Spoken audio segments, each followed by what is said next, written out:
वक्रतुंड महाकाय सूर्यकोटि समप्रभ निर्विघ्नं कुरु मे देव सर्वकार्येषु सर्वदा। नमस्कार दोस्तों, स्वागत है आप सभी का हमारे यूट्यूब चैनल पावरफुल हिंदू धर्म में। आज हम आप सभी को बुधवार व्रत कथा का पूजा विधि, नियम, मंत्र, कथा और उपाय के बारे में बताएंगे। आइए जानते हैं बुधवार व्रत कथा के बारे में। हिंदू धर्म में बुधवार के दिन भगवान गणेश को समर्पित किया गया है। ऐसी मान्यता है कि जो व्यक्ति इस दिन सच्चे मन से विघ्नहर्ता गणेश जी की उपासना और उपवास रखता है, उसके जीवन की सभी कष्ट दूर हो जाते हैं। इस व्रत के प्रभाव से व्यक्ति के जीवन में सुख शांति आती है। इस व्रत को 7 बार के जोड़े में करना फलदायी माना जाता है। इतने ही नहीं, बुधवार व्रत करने से बुध ग्रह भी मजबूत होता है। आइए जानते हैं व्रत कथा की पूजा विधि, मंत्र, महत्व और कथा के बारे में। पौराणिक मान्यता के अनुसार बुधवार व्रत की शुरुआत किसी भी महीने के शुक्ल पक्ष के बुधवार से कर सकते हैं, यानी कि आज से आप इस व्रत का भी शुरुआत कर सकते हैं। हालांकि इस व्रत को शुरू करने के लिए सबसे पहले शुभ समय विशाखा नक्षत्र युक्त बुधवार माना गया है। इस व्रत का पालन 7 या 21 बुधवार तक विधिवत करना चाहिए। आखिरी व्रत वाले दिन नियम अनुसार उद्यापन करना चाहिए। ध्यान रहे पितृपक्ष में इस व्रत की शुरुआत न करें। सबसे पहले आप सुबह बुधवार के दिन जल्दी उठकर घर की साफ सफाई करें, फिर स्नान करके हरे रंग के कपड़े पहने, उसके बाद सूर्यदेव को अर्घ्य दें। इसके बाद भगवान गणेश की पूजा करें। भगवान गणेश को धूप, दीप, कपूर, चंदन और फूल अर्पित करें। भगवान गणेश को दुर्वा घास अवश्य चढ़ाएं। भगवान श्री गणेश के मंत्रों का जाप करें। गणेश जी की आरती उतारें। बुधवार व्रत कथा का पढ़ना भी बिल्कुल भी न भूलें। अंत में गणेश भगवान को लड्डुओं का भोग भी लगाएं। अब हम आप सभी को बुधवार की व्रत के दिन जो मंत्र जाप किए जाते हैं उसके बारे में बताते हैं। ऐसे मान्यता है कि बुधवार के दिन इस मंत्र का जाप करने से व्यक्ति की सारी मनोकामनाएं पूरी हो जाती हैं। इस मंत्र का जाप 108 बार करें। मंत्र है ओम एकदंताय विद्महे वक्रतुंडाय धीमहि तन्नो बुद्धाय प्रचोदयात्। आइए अब जानते हैं बुधवार व्रत कथा की नियम के बारे में। व्रत वाले दिन व्यक्ति को प्रातःकाल में उठ जाना चाहिए। बुधवार व्रत कथा सुनने के दौरान बीच में आसन नहीं छोड़ना चाहिए। इस व्रत में पूरे दिन फलाहार करें। शाम के वक्त पूजा के बाद एक वक्त का भोजन करें। बुधवार व्रत में मूंग दाल का हलवा, दही या फिर हरी वस्तु से बने भोजन का ही सेवन करना चाहिए। इन दिन हरे रंग के वस्त्र, फूल और सब्जियों का जरूरतमंदों को भी दान करें। आइए अब रसपान करते हैं बुधवार व्रत की कथा का। एक समय की बात है, समतापुर नगर में मधुसूदन नाम का एक व्यक्ति रहता था। उसका विवाह पास के ही नगर में बलरामपुर के रहने वाली संगीता से संपन्न हुआ। वह दिखने में सुंदर और सुशील थी। एक दिन मधुसूदन अपनी पत्नी को लाने के लिए ससुराल पहुंचा। वह उसी दिन अपनी पत्नी को विदा करने की जिद पर अड़ रहा था, लेकिन उस दिन बुधवार था।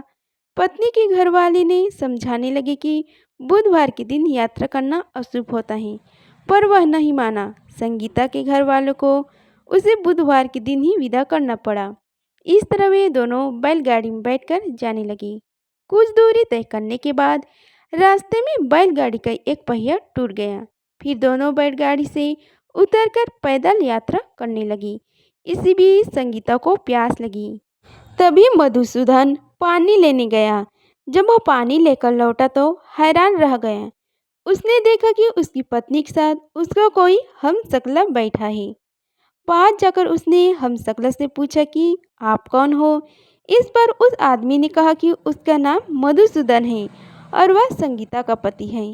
इस पर मधुसूदन भड़क गया और बोला कि ये झूठ है, असली मधुसूदन तो मैं ही हूँ। मैं संगीता के लिए पानी लेने गया था। इस पर हमशक्ल ने कहा कि वह तो पानी लाकर संगीता को पिला भी दिया। अब इसमें संगीता के असली पति होने को लेकर झगड़ा होने लगा तभी उस नगर के राजा का एक सिपाही वहां पहुंचा। उन्होंने संगीता से पूछा कि उसके असली पति के बारे में सवाल किया।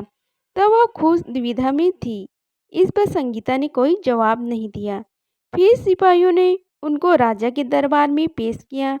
पूरी कहानी सुनने के बाद दोनों को राजा ने जेल में डालने का आदेश दिया। घबराए हुआ मधुसूदन इसके बाद बुद्धदेव को याद कर उनसे क्षमा मांगने लगा। इसके बाद वह आकाशवाणी हुई कि मधुसूदन, तुमने संगीता के घर वालों की बात नहीं मानी और बुधवार को यात्रा किया। तुम्हारी इस अड़ियल बर्ताव से भगवान बुद्धदेव काफी नाराज हैं। उन्होंने ही ऐसी दुविधा पैदा की है। तब मधुसूदन ने नम्र आवाज में कहा कि हे महाराज, उससे बड़ी गलती हो गई है। वह आज के बाद कभी भी बुधवार को यात्रा नहीं करेगा और हमेशा बुधवार के दिन व्रत भी रखेगा। क्षमा मांगने पर बुद्धदेव का क्रोध शांत हो गया। भगवान ने फिर मधुसूदन को क्षमा कर दिया। राजा के दरबार में मौजूद उसका हम शक्ल भी गायब हो गया।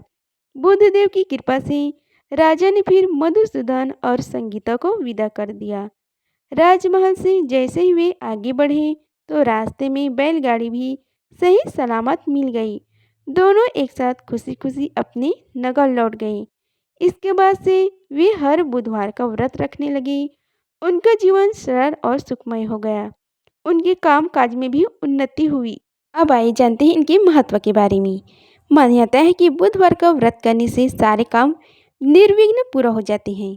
इस व्रत के पूर्ण प्रभाव से घर परिवार में सुख तथा समृद्धि आती है।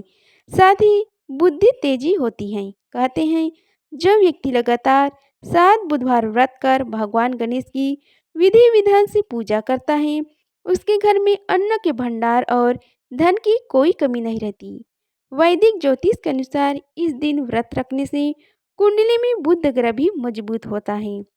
आइए अब हम सभी मिलकर संकटनाशन श्री गणपति स्तोत्र का पाठ करते हैं।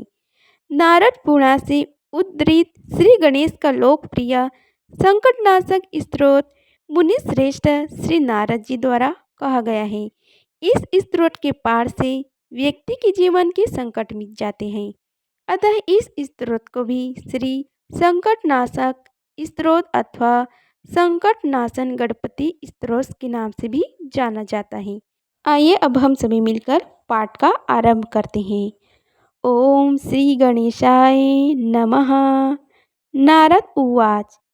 प्राणं श्रीशदेवं गौरीपुत्र विनायकं भक्तवशं स्मरनित्यं मायु कामनार्थ सिद्धते। प्रथमं वक्रतुण्डाय च एकदन्तं द्वितीयं तृतीयं कृष्णपिङ्गाक्षं गजवक्त्रं चतुर्थकं लम्बोदरं पंचम च षष्ठं विकटमेव च सप्तम विघ्नराजेन्द्रं धूम्रवर्णं तथा अष्टकं नवम भालचन्द्रं च दशम तु विनायकम् एकदशं गणपतिं द्वादशं तु गजाननं द्वादशानि नामानि त्रिसन्ध्यं यः पठे नरः न च विघ्नभयं तस्य सर्वाधिसिद्धकरं प्रभो। विद्यार्थी लभते विद्यं धनार्थी लभते धनं पुत्रार्थी लभते पुत्रान् मोक्षार्थी लभते गतिं। जपेत गणपति स्तोत्रं षड्भिर्मासे फलं लभेत सहवस्तरेण सिद्धं च लभेत नात्र संशयः। अष्टभयं ब्राह्मणस्य लिखितं तत्त्वयः समर्पिते तस्य विद्यं भावेत सर्वा गणेशस्य प्रसादतः। इति श्री नारद पुराणे संकटनाशनम गणपति स्तोत्र संपूर्णम। अगर आप सभी को हमारी वीडियो अच्छी लगी होगी तो वीडियो को लाइक कीजिए, चैनल को सब्सक्राइब कीजिए और कमेंट बॉक्स में जय श्री गणेश लिखिए। धन्यवाद। मिलते हैं अगली वीडियो में, तब तक के लिए जय श्री गणेश।